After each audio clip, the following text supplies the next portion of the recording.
The deal nobody would take. The desperate auction. Marcus Webb stood in the crowded auction hall on Station Meridian, watching alien species bid on salvage rights to dead worlds. He was broke, desperate, and running out of options. His small trading ship had been impounded for unpaid docking fees. His crew had left him 3 months ago. He had exactly 47 credits to his name. The auctioneer, a tall insectoid being called a threne, clicked its mandibles as it presented the next lot. Memory extraction rights to planet Kessler 9. Human colony, abandoned 80 years ago. Estimated 40,000 preserved consciousness uploads. Starting bid, 10,000 credits. Marcus felt his stomach turn. Memory extraction. The most controversial business in the galaxy. When humans died, some had their minds uploaded to digital storage, hoping for revival someday. But those stored minds had become commodities. Aliens bought them, studied them, extracted information, and sometimes just deleted them when they were done. Nobody bid. Memory rights to human colonies were considered worthless now. Humans had disappeared from galactic trade decades ago, retreating to their home systems.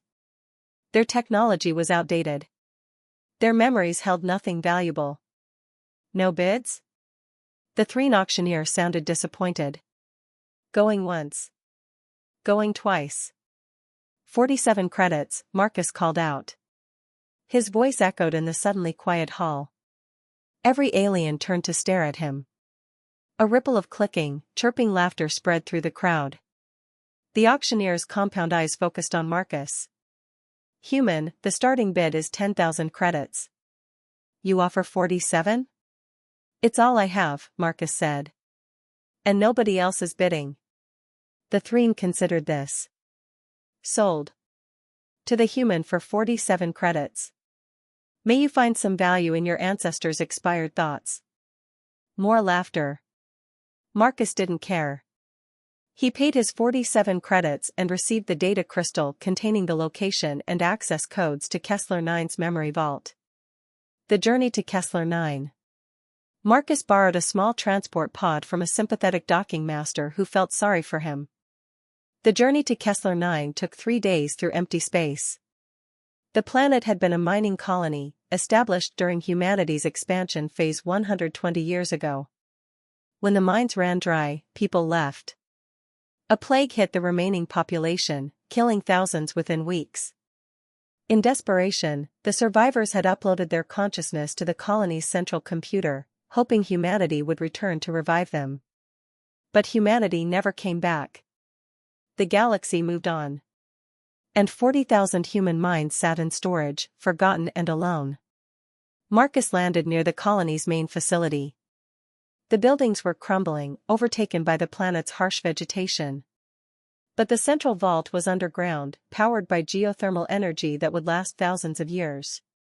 He descended into the darkness, his flashlight revealing corridors covered in dust. At the vault door, he inserted the data crystal. Ancient mechanisms groaned to life, and the massive door slowly opened. Inside was a room filled with storage servers, their lights blinking steadily. 40,000 minds, waiting. Marcus connected his portable interface to the main terminal. Hello, he said, feeling foolish talking to a computer. My name is Marcus Webb. I'm human. I bought the rights to this facility. The response was immediate. Text appeared on his screen, human detected. Activating consciousness interface. Please wait.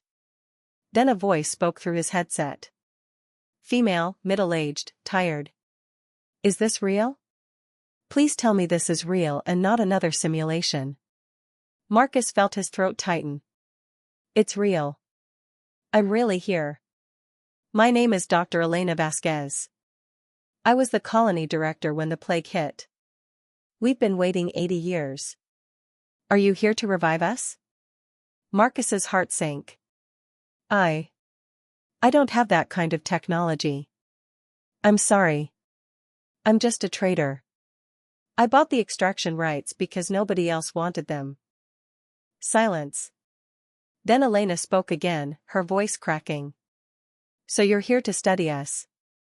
To extract our memories and sell them. Like the others tried to do. Others? Marcus asked. 3 times aliens came. They tried to access our memories, to steal our knowledge. We fought back. Our security protocols destroyed them. We'd rather delete ourselves than become slaves to beings who see us as data to be mined. Marcus sat down heavily on the dusty floor. I'm not here to steal from you. Honestly, I don't know why I'm here. I had 47 credits and nowhere else to go. The proposal. For a long moment, there was silence. Then Elena spoke again, her tone different. You're telling the truth. I can read your biometrics through the interface. You really are just a desperate human who made a stupid bid. That's me, Marcus agreed. Can I show you something? Elena asked. Will you let me connect to your neural interface? I won't harm you. I just want to share a memory. Marcus hesitated, then agreed. He felt a strange sensation, and suddenly he wasn't in the dusty vault anymore. He was standing in a bright laboratory. A woman in her 40s stood before him, Elena, as she had been when alive. This is my memory of the day we discovered something, she said. Something the aliens would kill for if they knew about it. She gestured, and the laboratory filled with holographic displays. Mathematical equations that hurt Marcus's eyes to look at. Scientific notations he couldn't begin to understand.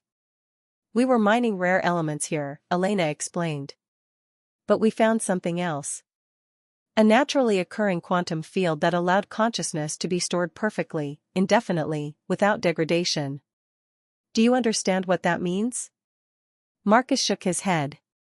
It means immortality, Elena said softly. Real immortality. Not just uploading a copy of your mind, but transferring your actual consciousness. Your soul, if you believe in such things. The aliens have been trying to achieve this for millennia. We humans stumbled onto it by accident. Marcus stared at the equations. Why didn't you tell anyone? We were going to. But then the plague hit. We uploaded ourselves, planning to send the data to Earth. But communications failed.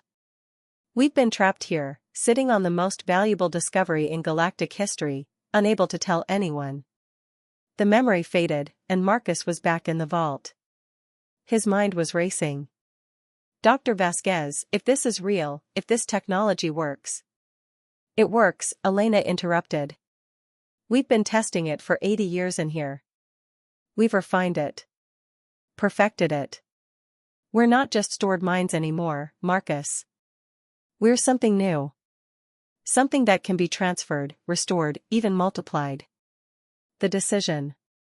Marcus understood now why aliens had tried to access these memories. Somehow, they'd caught wind of what Kessler 9 had discovered. They wanted it for themselves. What do you want from me? Marcus asked. Freedom, Elena said simply. We can't leave this vault without help. Our consciousness is stored in these servers. But with your help, we could be transferred to mobile storage. We could leave this dead planet. And in return, we'll share the technology with you. Share it with me? Marcus laughed bitterly. I'm nobody. I have no ship, no money, no influence. What am I supposed to do with universe-changing technology? You're human, Elena replied. You're one of us. And more importantly, you're someone who bid on us when nobody else would. When the galaxy considered us worthless, you spent your last 47 credits to own the rights to our existence. That tells me something about your character. Marcus thought about his options. He could walk away, leave these minds to their eternal waiting. Or he could take a chance on something impossible. If I help you, he said slowly, what happens next? Where would we go? Home, Elena said. We go find humanity. They've been hiding in their home systems for decades, but we have coordinates. We have knowledge they need. And we have technology that will change everything. Marcus stood up, his decision made. Okay. Let's do this. But we're going to need a bigger ship. The escape plan. Over the next 3 days, Marcus worked with Elena and the other stored minds to prepare for transfer. They guided him through the process of creating portable storage units using materials from the abandoned colony. We've had 80 years to plan this, Elena explained as Marcus assembled the devices. We knew eventually someone would come. We just hoped it would be a human. The portable units looked like simple data crystals, each capable of holding thousands of consciousness uploads. Marcus created 40 of them, carefully transferring the minds in groups. As he worked, he talked with many of the stored people. There was Thomas Chen, who had been a mining engineer. Sarah Kim, a teacher who'd been educating the colony's children when the plague struck. Robert Martinez, a pilot who'd flown cargo runs between the colony and other human settlements. They all had stories. They all had memories of life, of family, of dreams interrupted by death and preserved by desperate technology. We're not really alive, Sarah Kim told Marcus during one conversation. But we're not really dead either. We're something in between. Something new. When all the transfers were complete, Marcus held 40 data crystals containing 40,000 human minds. He packed them carefully into a protective case. Now comes the hard part, Elena said through his headset. Getting off this planet without anyone noticing what you're carrying. The complications. Marcus made it back to Station Meridian without incident. But as he approached the docking bay, his borrowed transport pod was hailed by station security. Marcus Webb, you are ordered to proceed to customs inspection immediately. Marcus felt his blood run cold. What's this about? Routine inspection of salvage materials. All items removed from Kessler 9 must be scanned and catalogued. No, Elena whispered in his ear. If they scan these crystals, if they discover what we really are, they'll confiscate us. They'll sell us to the highest bidder. You have to run. Run where? Marcus muttered. I don't even have a ship. Docking Bay 7, Elena said urgently. There's a freighter there. The captain owes a favor to a mind stored in Crystal 23. If you can reach him, he'll help us. Marcus changed course, ignoring the increasingly angry demands from station security. Alarms began blaring. His transport pod system started shutting down as station control tried to force him to stop. Almost there, Marcus said through gritted teeth. He could see Docking Bay 7 ahead. A large freighter was just beginning to disconnect from the station. That's the Wanderer, Elena said. Captain Rodriguez. Tell him Elena Vasquez says it's time to repay his father's debt. Marcus managed to dock his dying transport pod against the freighter's hull just as station security ships approached. He grabbed the case of crystals and ran through the airlock. A confused crew member stared at him. Who the hell are you? I need to see Captain Rodriguez. Elena Vasquez says it's time to repay his father's debt. The crew member's eyes widened. He spoke into his comm, and seconds later, an older man appeared, his face a mask of shock. Elena Vasquez? That's impossible. She died 80 years ago on Kessler 9. Marcus held up one of the crystals. She's right here. Along with 39,999 others. And station security is about to board this ship looking for me. Captain Rodriguez stared at the crystal, then at Marcus, then back at the crystal. He made a decision in seconds. Cast off. Emergency departure. Move, move, move. The freighter detached from the station just as security vessels arrived. Rodriguez turned to Marcus. You better have one hell of a story, kid. Marcus clutched the case of crystals tightly. I do. But first, we need to get somewhere safe. Somewhere far from here. Elena's voice spoke through his headset, audible now to everyone in the bridge through his external speakers. Captain Rodriguez. Your father, Miguel Rodriguez, was my assistant director. I saved his life during the plague by forcing him onto the last evacuation ship. He always said his family would repay that debt. I'm here to collect. Rodriguez stood frozen, emotions warring on his face. Then he nodded slowly. Where are we going? Earth, Elena said. We're going home. What 40,000 minds could do. The journey home. The Wanderer pushed through hyperspace, racing away from Station Meridian and the security forces that had tried to stop them. Captain Rodriguez had set course for Earth's coordinates, a journey that would take 6 weeks through the safer hyperspace lanes. Marcus sat in the cargo hold, surrounded by the 40 data crystals. He'd connected them to the ship's network, creating a communication system that allowed the stored minds to interact with the ship's crew. This is the strangest crew meeting I've ever had, Rodriguez said, addressing a room that appeared empty except for Marcus. I'm talking to 40,000 dead people. We prefer digitally preserved, Elena's voice responded through the speakers. Dead implies we're not thinking, not aware. Trust me, Captain, we're very aware. We've had 80 years to think about things. Rodriguez shook his head in wonder. My father talked about you. He said you were the smartest person he ever knew. He said you'd find a way to beat death itself. I didn't beat it, Elena replied. I just postponed it. But that postponement gave us time to discover something remarkable. Over the next few days, Marcus learned more about what the minds of Kessler 9 had achieved during their 80 years of isolation. They hadn't just sat idle. They'd been thinking, planning, solving problems. Thomas Chen, the mining engineer, had designed revolutionary new propulsion systems. Sarah Kim, the teacher, had developed educational methods that could accelerate learning by factors of 10. Robert Martinez had created navigation algorithms that made hyperspace travel twice as fast and infinitely safer. And that was just 3 minds out of 40,000. We represent 40,000 lifetimes of knowledge, Elena explained during one conversation.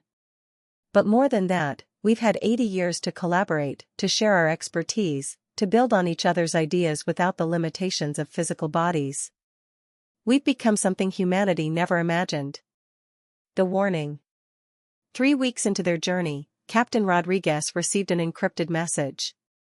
His face went pale as he read it. We have a problem, he announced. That message is from a contact of mine in galactic intelligence. Apparently, our little escape from Station Meridian made waves. Big waves. How big? Marcus asked. The Threen Consortium has put a bounty on us. 50 million credits for the capture and delivery of the Kessler 9 data. They want those crystals, Marcus. And they're willing to pay a fortune for them. Elena's voice was grim. They know. Someone figured out what we discovered. Every major power in the galaxy is going to come after us now. Rodriguez pulled up tactical displays. We're still 3 weeks from Earth. Even with the fastest ships, they could intercept us in 2 weeks. Maybe less. Marcus felt panic rising. Can we go faster? Not without burning out our engines, Rodriguez replied. Yes, you can, Robert Martinez's voice spoke up. Captain, I've been studying your ship's systems. You've got a Mark 7 hyperspace drive. They're reliable but slow. However, I designed modifications 80 years ago that could increase your speed by 40% without damaging the engines. Rodriguez blinked. That's impossible. The Mark 7's design is maxed out. No, it's not, Robert insisted. Trust me. I helped design the original specifications. Give me access to your engineering systems, and I'll walk your crew through the modifications. Rodriguez looked at Marcus, who shrugged. What do we have to lose? The modification. Over the next 48 hours, Robert Martinez directed Rodriguez's engineering crew through a series of complex modifications to the hyperspace drive. The crew was skeptical at first, but as they worked, they began to see the genius in the design. This is incredible, the chief engineer muttered. This modification should have been standard on all Mark 7s.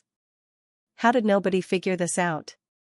Because nobody had 80 years to think about it, Robert replied. And because most engineers are working alone. I had 40,000 minds to consult with. When the modifications were complete and they engaged the new drive settings, the ship's speed increased by exactly 42%. They'd reach Earth 2 weeks earlier than planned. But it wouldn't be enough. The bounty hunters were still coming. The defense plan. Elena called another meeting. We need to talk about what happens when they catch us. Because they will catch us, probably within a week. Can we fight? Marcus asked. The Wanderer is a cargo ship, Rodriguez said. We have basic defensive shields and one small plasma cannon.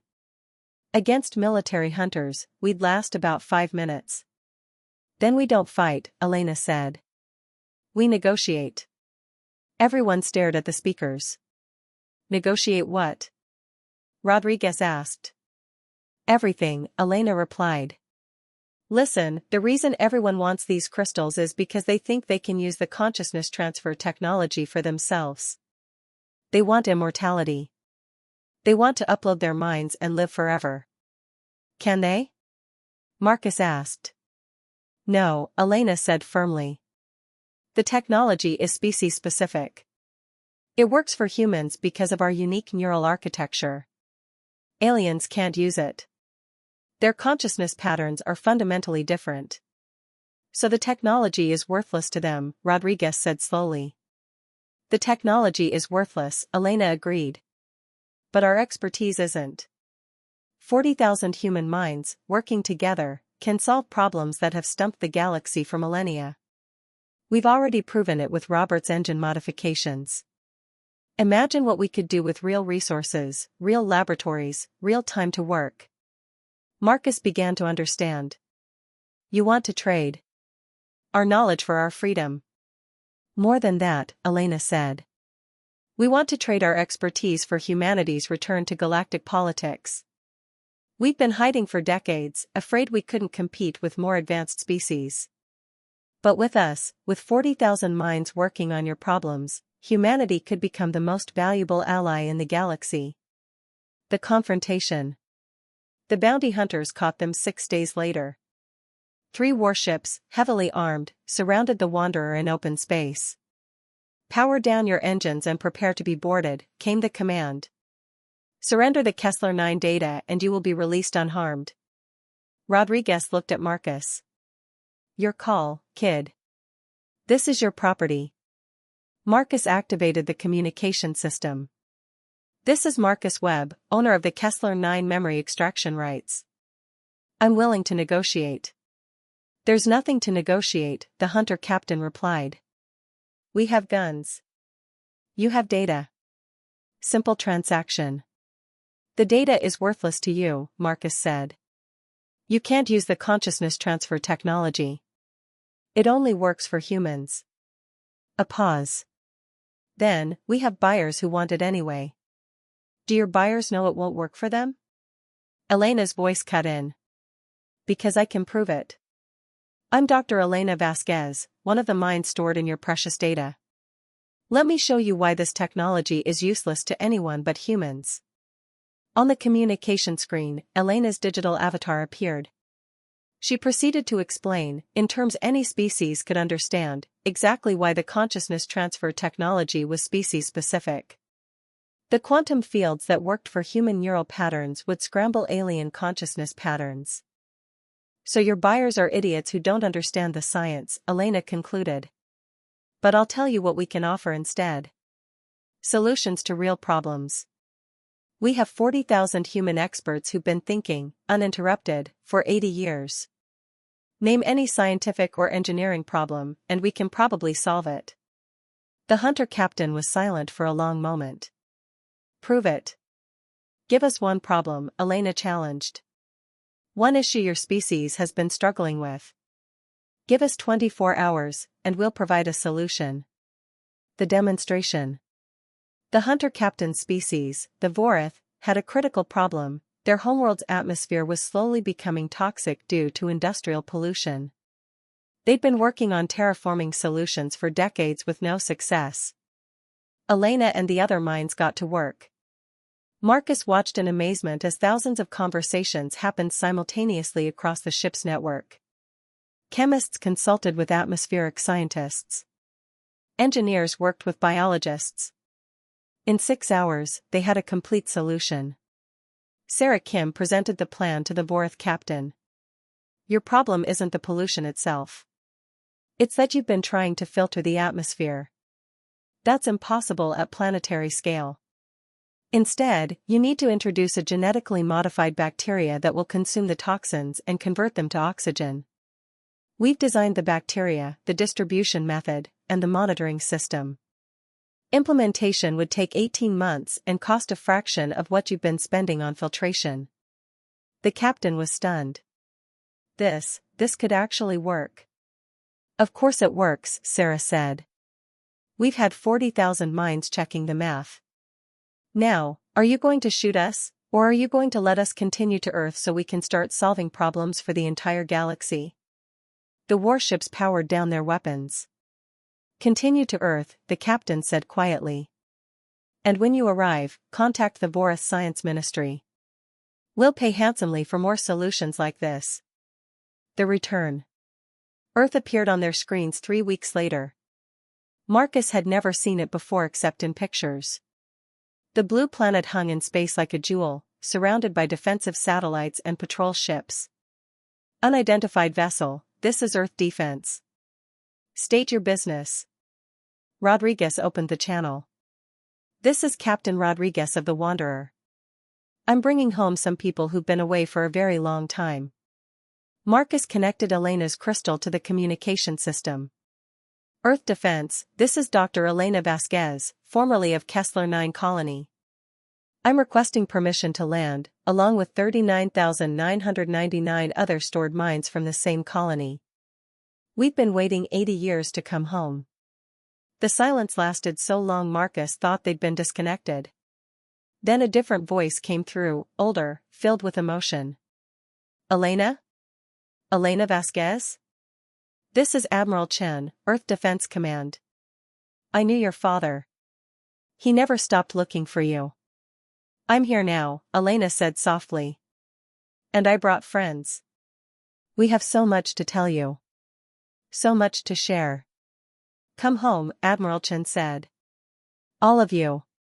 Come home. The new beginning. The landing on Earth was chaotic. News of Kessler 9's return spread instantly. People who'd thought their loved ones were lost forever learned they might see them again, in digital form at least.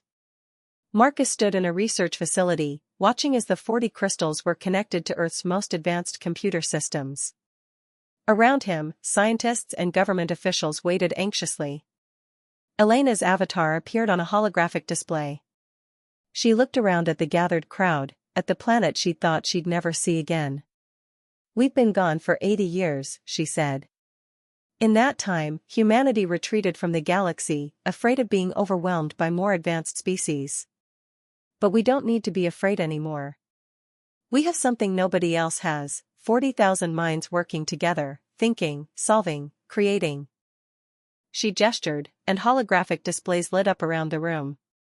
We've designed new propulsion systems. Medical treatments for diseases you haven't conquered yet. Agricultural methods that could feed billions. Educational systems that will make learning effortless. We've had 80 years to prepare for this moment. Admiral Chen stepped forward.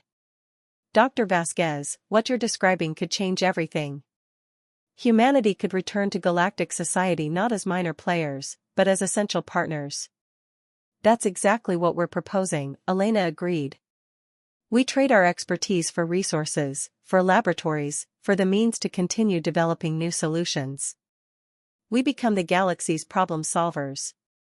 And in return, humanity benefits from the discoveries we make. Marcus watched as government officials and scientists began to understand the implications. Humanity had stumbled onto something incredible, a collective intelligence that could tackle problems at a scale no individual could manage. Over the following months, the stored mines of Kessler 9 proved their value repeatedly. They solved the energy crisis on Mars. They designed defense systems that made Earth's satellites twice as effective. They created medical treatments that added decades to human lifespans. And word spread across the galaxy. The humans were back, and they'd brought something unprecedented, 40,000 minds working as one, offering solutions to problems that had stumped civilization for centuries. The price. But there was a cost. Marcus learned it during a private conversation with Elena 6 months after their return to Earth. "We're not really alive," she told him. "We think, we remember, we create. But we don't feel. Not the way you do. We can't touch, can't taste, can't experience the physical world. We exist to think and to serve. That's all we are now." "Is it enough?" Marcus asked. Elena was quiet for a long moment. "It has to be.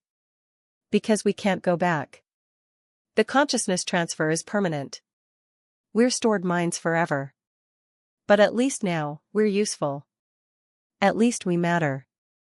Marcus thought about the 47 credits he'd spent at that auction.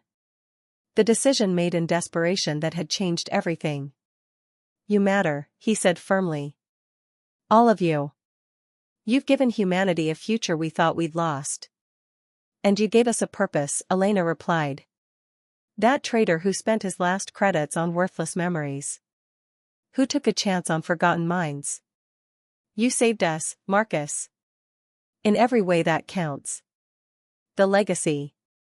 10 years later, Marcus stood before the Galactic Council as Earth's official representative. The chamber was filled with delegates from hundreds of species, all waiting to hear what humanity would offer next. "The minds of Kessler 9 have a new solution to propose," Marcus announced. "A method for faster-than-light communication that doesn't require relay stations. It will connect the entire galaxy in real time."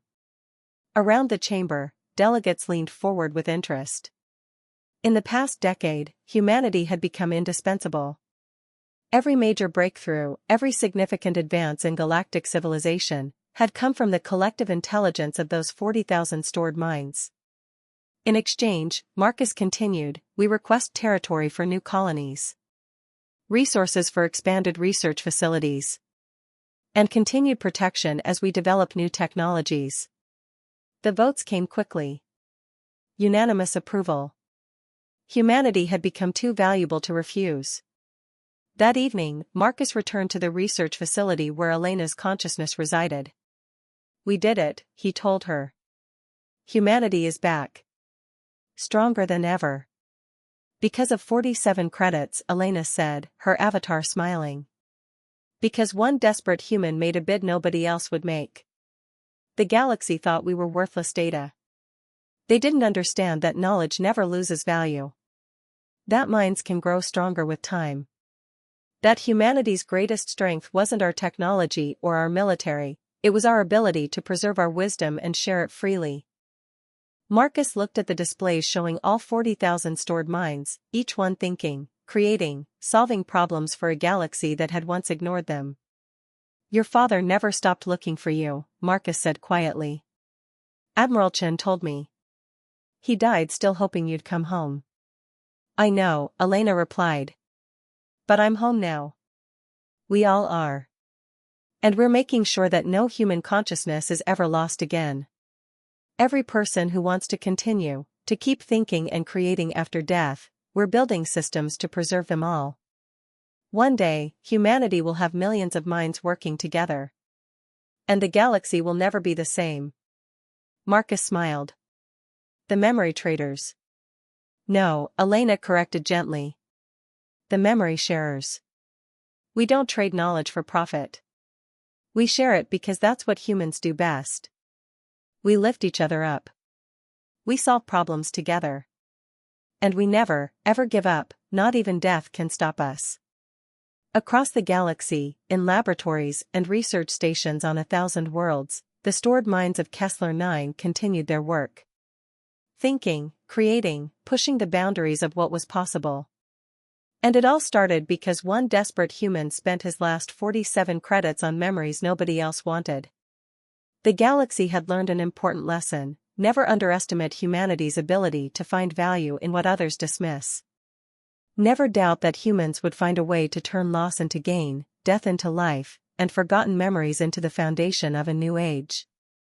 The memory traders had become the galaxy's most valuable resource. And they were just getting started.